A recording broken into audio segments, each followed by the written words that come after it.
Der Krieg ist Herr vieler Künste. Seine Leinwand getränkt mit der Farbe des Blutes. Das Motiv des Todes, eine zeitlose Szene. Närrische Dracul präsentieren sich in Adelsmasken, während Eindringlinge niederen Blutes unser Land verwüsten. Und der wahre Feind hinter einem Schleier aus Moder und Fäule lauert. Sagt mir, was ist der Preis des Sieges?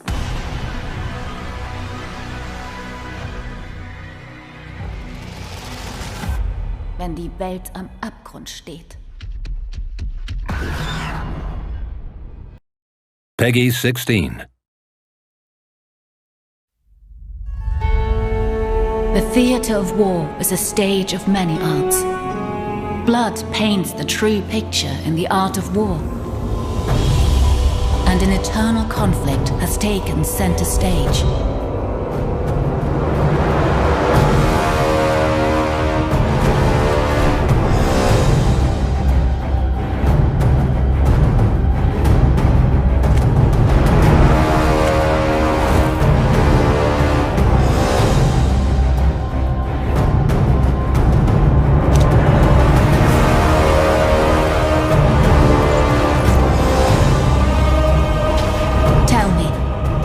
Point of victory, when all you can celebrate is the end of the world.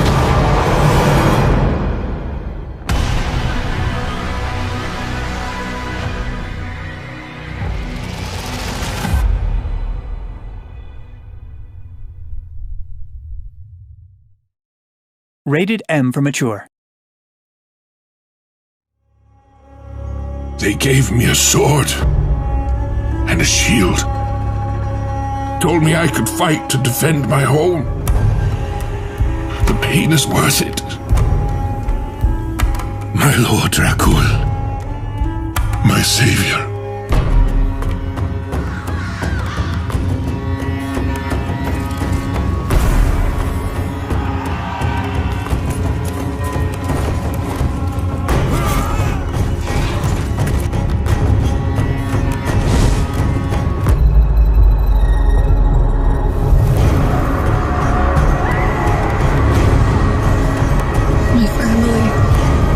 Dreamed of them, but now they are ash. Being dead came with fire and thirst for blood. The soil that they touch is scorched, and all that they have left behind is rinsed of life. Would you take me too, so I can finally be at rest? My dear, do not follow the winter winds, for you are nothing but human.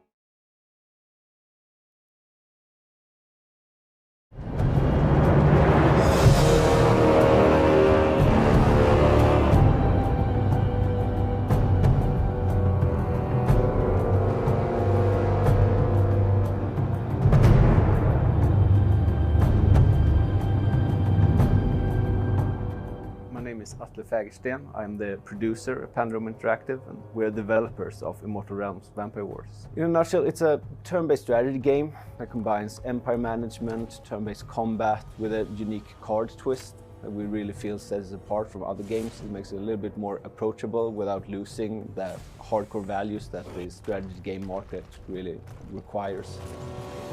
Immortal Realm story, it's very much about what we want to do was to take a lot of the classical vampire mythos and put them together into sort of a nice package. So we have 3 different clans in the game, the Dracul, the Mourterra and the Nosfernus. And each of the different clans sort of represent this different aspect of vampire mythology. Main and first protagonist is Vlad Dracul, which is the ruler of the Dracul faction. He represents one of the few pure blood vampires that is still in the world. He's very honorable. He takes great pride in his name, his bloodline. He has ruled Warmont for a number of years, quite a long time, and his main objective is keeping his realm safe and sound. And his wife Cecilia is also one of the main protagonists of the game. She's much more of a warrior than he is actually. She's much more of a hunter. So she doesn't really have the sort of noble, honorable nature to her. She has part of it, but not to the same extent. And she's much more keen to go out there and do things rather than ruling from a safe distance. Dracul are very much based on the Dracula sort of mythology about Count Dracula ruling Transylvania and sort of living in synergy with humans. It's very much about rooting them, and sort of he has noble intents, but of course, being a vampire doesn't really match always with the the human's morality. And then we have the Mourterra, which are sort of the treacherous vampires, the noble vampires. So that represents a completely different aspect as well. They're very high society. And then, of course, the Nosfernus are the monster vampires, the ones skulking the sewers and sort of trying to get revenge for all the injustices done to them over the years. We've looked a lot at traditional vampire myths and lore to kind of structure our take on the three different, called the core vampires. We have the bloodthirsty warriors, we have the monster type vampires, and we have the more highborn and noble vampires. For this game, we started with developing or setting the baseline of the characters we wanted. We're like, this is Vlad Dracul, he's a leader of the Dracul clan, this is kind of how he is as a character, and we did that for most of the main characters, and then we started working on the story and developing basically the game at the same time. So it was a bit of a back and forth of, all right, what works narrative wise, what can we do gameplay wise. So there was a back and forth there constantly with balancing what is this character's motivation, what do we want to tell, what kind of story do we want to tell here, and what can we actually do in game. So the game is split into a number of chapters, one chapter for each clan, and there's 4 missions for each chapter. So we start with the Dracul clan, and then throughout the events that transpire in those missions, we sort of understand more about the world, and then those things lead into the discovery or awakening of a second clan, and then we pick up the thread over there. It is a narrative told in a chronological order, but with 3 different perspectives. While the game takes place during quite a short period of time, we're definitely hinting back at what the previous story has happened for hundreds and both thousands of years previously. The same characters that you play with in the campaign, they're vampires, so they've been around for a long, long time, one of them even thousands of years. So we definitely hint about that in the story of what happened when he was more active in the world and now he's coming back. We set out to make a dark fantasy world where basically everyone was a villain, or at least, not everyone is a knight in shining armor. So I'd say that each character has their own objectives, their own goals, own morality, and things are definitely not black and white. As I've repeatedly been told, like Scandinavia and Sweden is cold 6 months out of 12, so we have a lot of experience with darkness.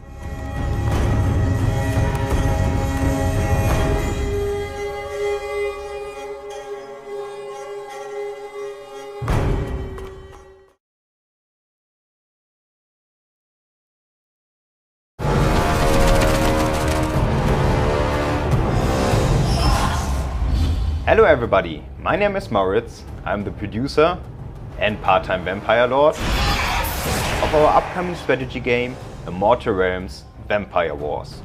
Today is a very special day for us because we just released the Steam beta of Immortal Realms, now available on Steam and in the Calypso store. Immortal Realms is a turn-based strategy game centered around the player taking control of one of 3 vampire clans and fighting the other factions in a world inspired by classical vampire lore and mythologies.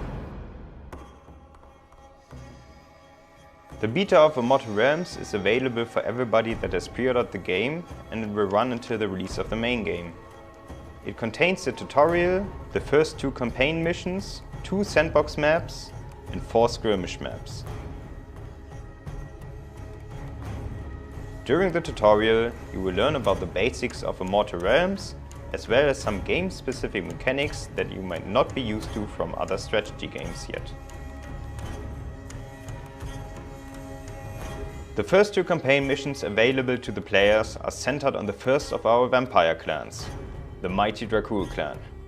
Their king, Vlad Dracul, rules with his queen Cecilia Dracul over a number of vampire dukes, who are in charge of maintaining the fragile balance between vampires and human half-bloods in the kingdom.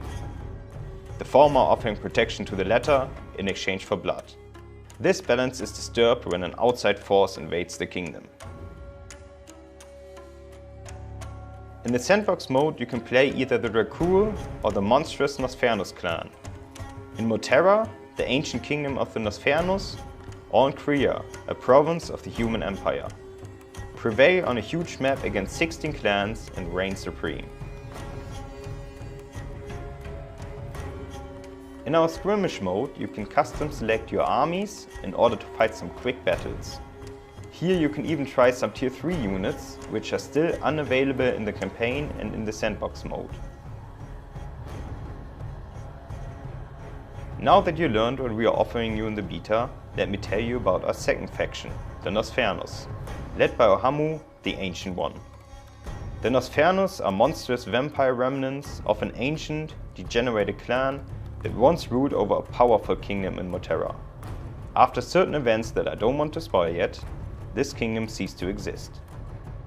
The Nosfernus field a roster of mostly undead-related units, like skeletons, ghouls and necromancers. And they come with their own school of magic, the aspect of undeath. Apart from having their own unit roster, they also use a different resource management than the Dracul clan.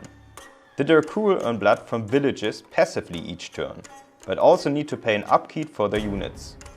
The Nosfernus cannot earn blood passively from villages. Instead, they need to actively feast on villagers to gain blood, stripping whole regions of any living population in the process. To compensate for this, the undead units of the Nosfernus do not require upkeep. Only the recruitment fee applies to them. This makes the Nosfernus especially deadly if they have enough time to build up their armies and swarm their enemies.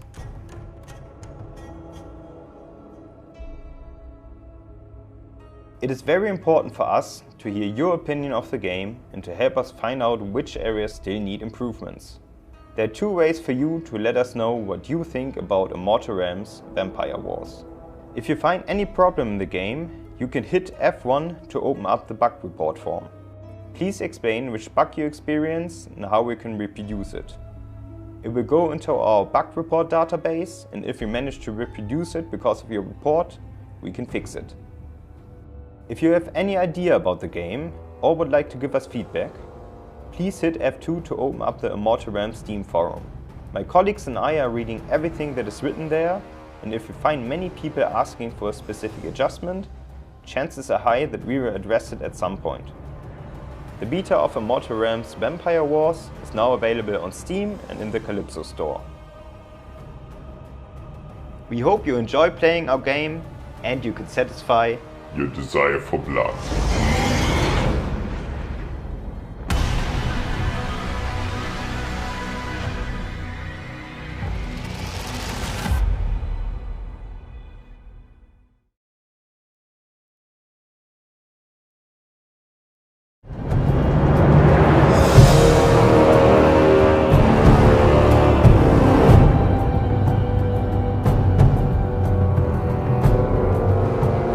My name is Atle Fagersten. I am the producer at Platinum Interactive, and we are the developers of Immortal Realms Vampire Wars.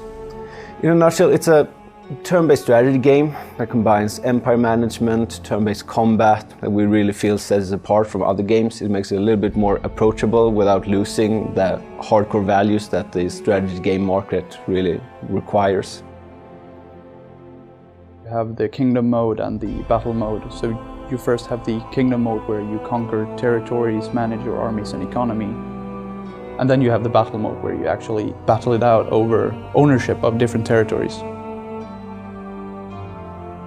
We're not a huge team, so we knew that doing real time is hard and it takes a lot of effort, but doing something turn-based can make it equally good in form of strategical thinking and what affordances you give the player and what they can do. So that was kind of like where the decision came for. We can do this great, so let's do it.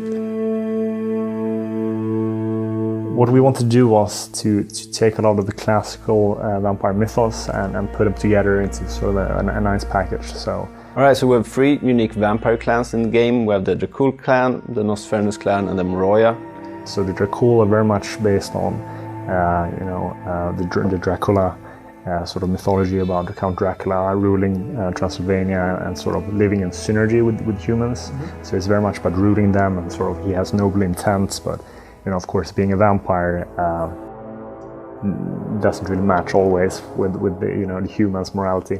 Or their view on the humans are that they turn them into vampires and recruit them into their armies, and that's their way of building their strength. They conquer land and take any human subjects into their armies, so they see them more as a resource to be used. Then we have the Nosfernus. These guys are more corrupt ancient vampires. They're ruled by the ancient Urhamu, who is a vampire lord from thousands of years ago who has been imprisoned for a long time and is finally awoken again.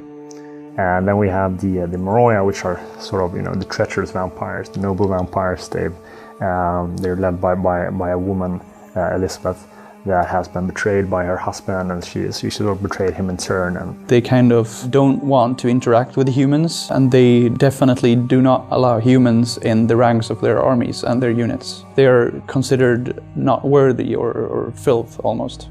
You choose what armies you want in the kingdom mode, and you structure those up, and then you take those with you into battle as you try to expand your territory. And of course, depending on how well you do in the battle modes, you'll have to recruit more armies, which cost more blood, or you can continue your conquering. We kind of cater to different play styles. If you want to be very combat-centric, you can play all the combats manually, and then that will take more time. But if you want to just focus on the economy and the managing, you can out-resolve battles and then spend more of your time managing the economy and building your kingdom that way. Capturing territories, defeating other armies, building up an economy, advancing in tech levels, unlocking new units, building a stronger empire, with the ultimate goal being to conquer the land and be the last one standing.